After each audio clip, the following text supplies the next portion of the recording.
Hey everybody. So in light of the recently announced changes and suspension of issuance of immigrant visas for applicants from 75 countries, this whole question about public charge has come back into the spotlight. And today I thought we should talk a little bit, what exactly is this public charge concept? How does it affect the issuance of green cards or immigrant visas?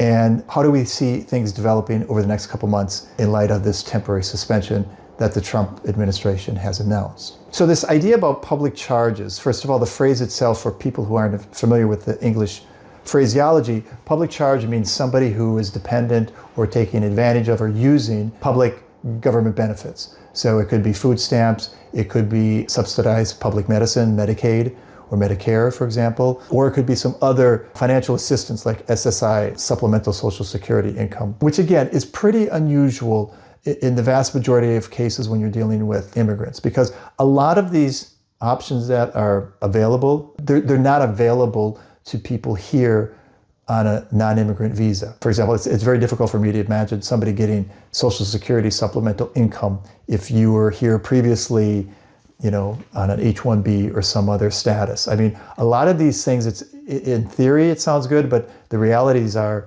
unless you're a US citizen or a real long-time resident, you couldn't have even used some of these public assistance programs even if you had wanted.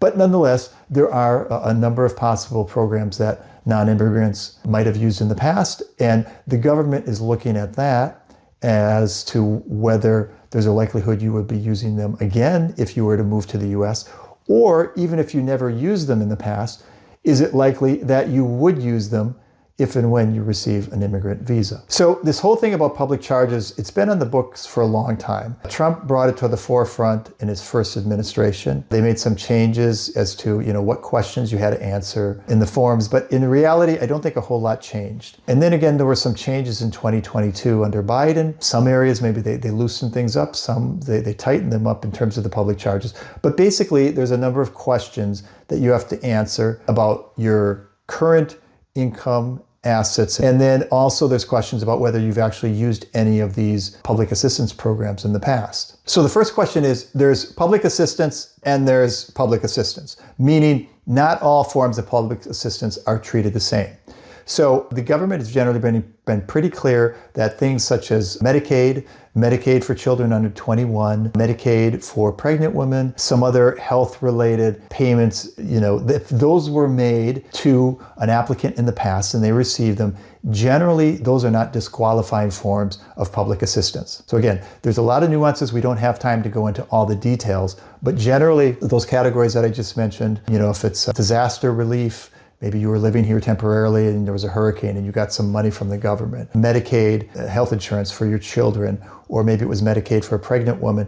Generally, that does not preclude you from receiving an immigrant visa. One type of assistance that people ask about a lot, and this is probably the most commonly asked about type of assistance, is Obamacare. So if you at some point in the past were here and you received some kind of benefits through Obamacare, so you receive some kind of subsidized health insurance, does that serve as a disqualifying factor? Is that considered public assistance? The good news is the answer is no. So that alone is not considered public assistance that would disqualify you. Obamacare is considered kind of a private market phenomenon, that it's available on the private markets. Yes, it's subsidized in part by the states, but it's not direct government payments, and therefore if you received Obamacare health insurance in the past, that also should not be a disqualifying factor for you. Types of assistance that likely will raise a red flag include what's called TANF, so it's temporary assistance for needy families. That's basically food stamps. So that's, these coupons, these vouchers, I guess, are these credits that are put onto a credit card and you can use that to buy food for your family. That can definitely raise questions if you in the past ever received any food stamps. The other one that is a red flag often is SSI, supplemental social security income. Like I said, I've been doing this for almost 20 years. Very difficult to imagine a scenario where a person was legitimately, without fraud or something, but was a non-immigrant, was able to receive SSI. Maybe there are scenarios out there, but they're very few and far between. So just to make sure we're clear on some of these potential changes, as of right now, and this could certainly change under the Trump administration, The receipt of benefits in the past is not generally an automatic denial. Unless, like I said, if it's one of those areas where there's more heightened scrutiny, such as food stamps or SSI, generally the fact that you received some assistance in the past is not an automatic denial.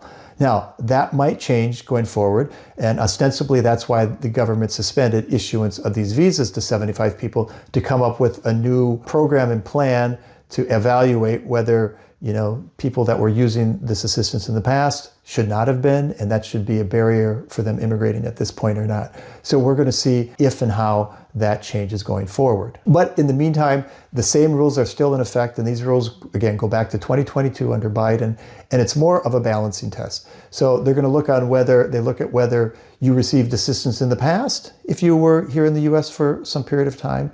And the other aspect of this analysis is how likely is it that you would take assistance because your income is so low or your debt level is so high. And again, that second analysis has nothing to do with previous benefits you might have received in the US. They're solely going to look at what your current financial status is and how likely is it that you might take benefits in the future.